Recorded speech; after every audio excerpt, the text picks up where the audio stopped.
In this video, I'm going to reveal the secrets of success in business-to-business advertising. The source for this video comes to us from David Ogilvy in the book Ogilvy on Advertising. If you don't know who David Ogilvy is, he is the guru of advertising. So one of the reasons that I personally am a huge fan of advertising and so-called outbound marketing is related to this quotation that we see.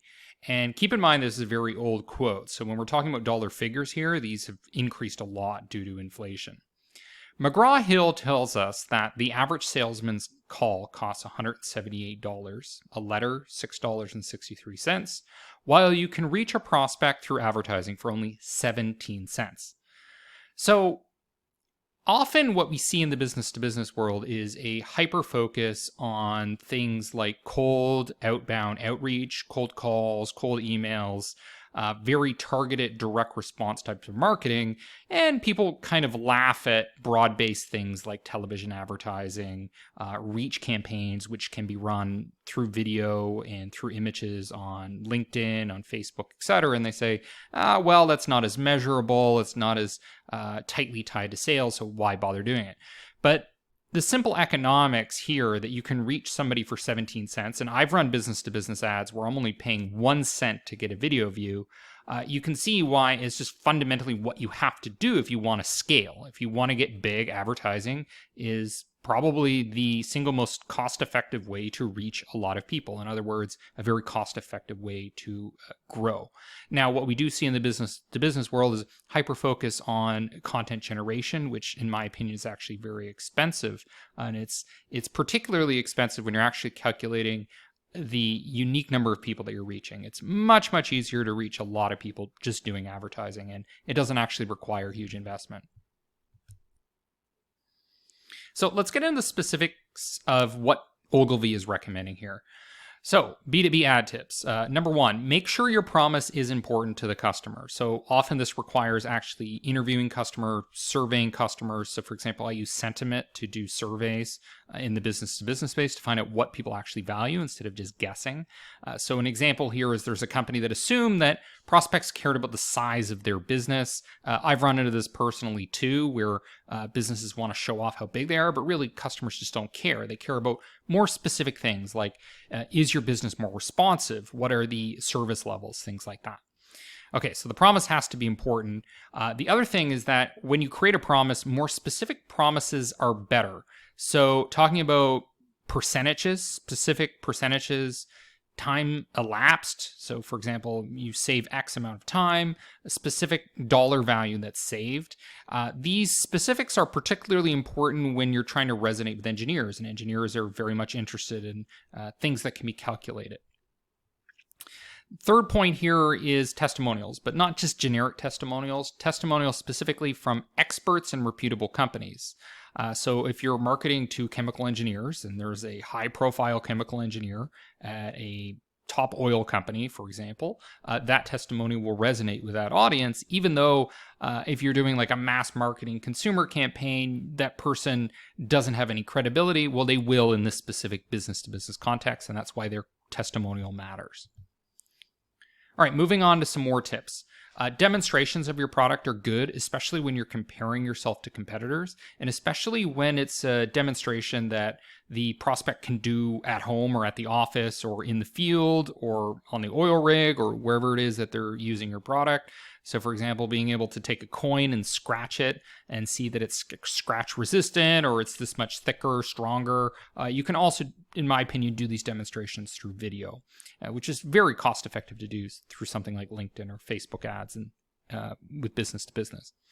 Another effective thing is to talk about news. So for example, if you have a new product, you can create an ad announcing, introducing, revealing this new product. Those are some of the buzzwords you can use in headlines. Another thing that you can do is you can provide info that helps someone in their job. And I want to call out specifically here, as Ogilvy does, that it should involve your product.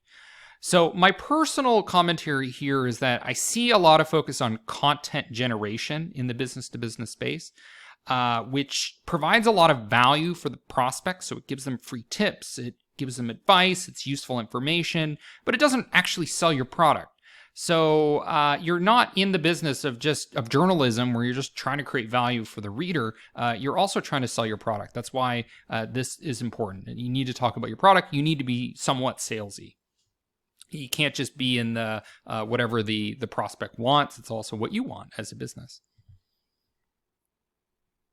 Okay, avoid irrelevant imagery. So there's a propensity in business-to-business marketing to say, oh, our products are boring. We're selling ball bearings. We're selling machinery. Let's throw something sexy. Let's throw some cute babies. Let's avoid using imagery and talking about things like oil pipes. This is not the appropriate thing to do. What you want to do is showcase things like oil pipes because that's what an oil engineer is going to want to see.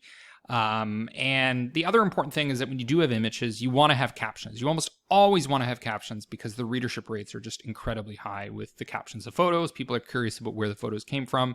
And that's why often stock photography is a poor choice. Not always, obviously, if time and money are consideration, stock photography can work, but real photos with good captions are always going to resonate quite well. Another thing with your headlines. So headlines, incredibly important, way higher readership rates than the rest of the copy that's going to be in your ad. What you want to do is you want to do one of the following. You want to promise a benefit.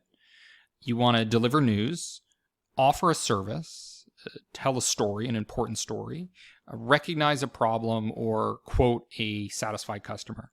So that's your repertoire of options for effective headlines, according to David Ogilvy. Another important thing to consider is that when you're selling consumer products like bubble gum, you don't really need a lot of explanation. Oh, you need to chew this and then spit it out, don't swallow, blah, blah. People know what bubble gum is. They know why they're buying it. With business-to-business products, you're often dealing with more complex things. What does that mean? That means you need to have long copy.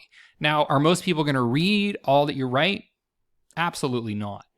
But here's the key thing. Who's going to read it? It's the prospects. It's the people that are actually likely to buy your product. That's why it's important to put those details in there. And in my experience, particularly working in the software industry, product marketers often shy away from including a lot of details about their products, and they just say, book a demo or talk to sales.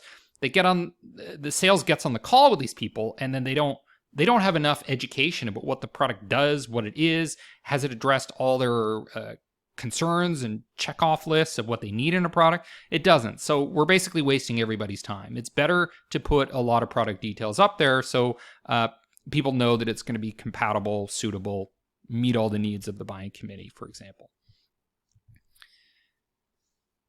So given that there's more complexity, there's more detail, when you're doing something like video advertising, that means you may need longer videos. So you may be talking about something like a 3-minute video versus a 30-second video. So a 30-second commercial may be effective with consumer products, but very hard to sell a complex industrial machine, for example, in just 30 seconds. Now that may mean a sacrifice in terms of frequency. So you may not be able to run the ad 3 times to the buying committee, but at least the ads you do run contain enough content perhaps to convince somebody to buy the product. Another key thing, and this is fairly consistent with more recent research, is that differentiation may be superficial. So when I was studying at the Kellogg School of Management, we were often talking about products that were essentially commodities, things like corkscrews and ball bearings, and trying to figure out how to market those. So what David Ogilvy is saying is that sometimes the differentiation maybe actually be superficial. So for example, Owens Corning having a unique color of their insulation is not a tangible, measurable advantage in terms of insulation quality or cost savings or anything, but it's distinctive.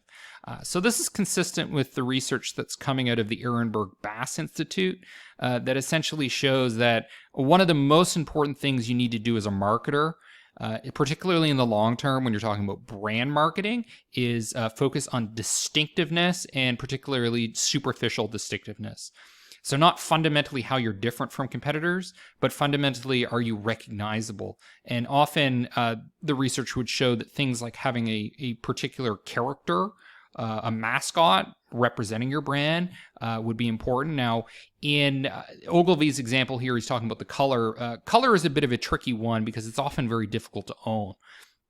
So if Owen Corning's puts out pink insulation and they don't have a copyright on that or some sort of IP protection, which is very difficult to achieve with color, maybe some companies like in the consumer space, Tiffany, are able to achieve that. It's going to be very difficult to do. So often you may need to rely on something more complex, like a mascot, which is very effective in business to business. We see it with companies like Salesforce, which is surprising why so many business to business people are resistant to using mascots. They think it's just for things like Kellogg's Corn Flakes. Okay, so you got a lot of details in your ads. You have a compelling headline. You have an image that is consistent with what you're actually selling. Now, what do you do at the end? Well, what you want to do is close your ads with your offer and your contact information. Now, is everybody going to be ready to buy now? No, but you always give them the option to jump to the end, which could be booking a sales call, requesting a brochure, doing a demo, free trial, etc.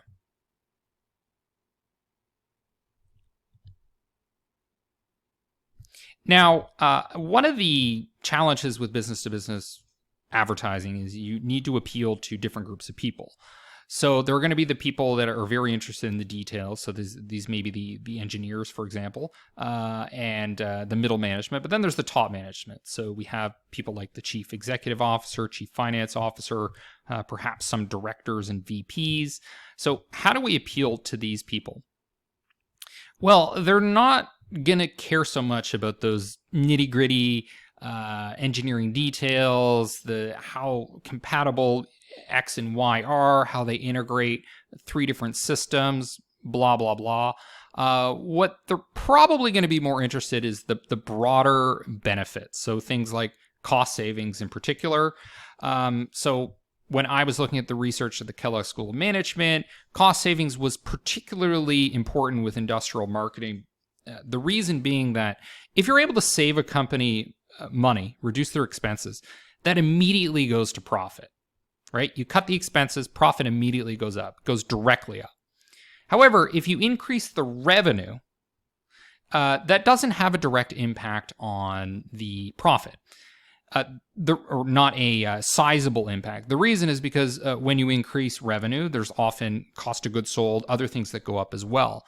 So cost savings has a very special place when you're marketing to top management because of that profit driving capability. Now, the other thing that Ogilvy advises is that you may need to run 2 campaigns. So you can have 2 advertising campaigns running simultaneously.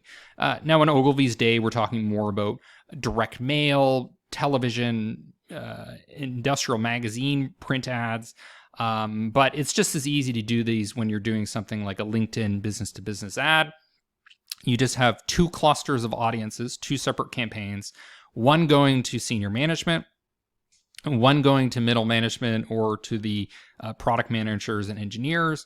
And basically for those people, you'd provide a lot of details, a lot of technical details, and for top management, maybe focus more on the brand, the cost savings, the impact that you're having on the financial statements, or whatever they may care about, perhaps PR benefits or things that mitigate against disasters in cases of insurance, security protection, etc.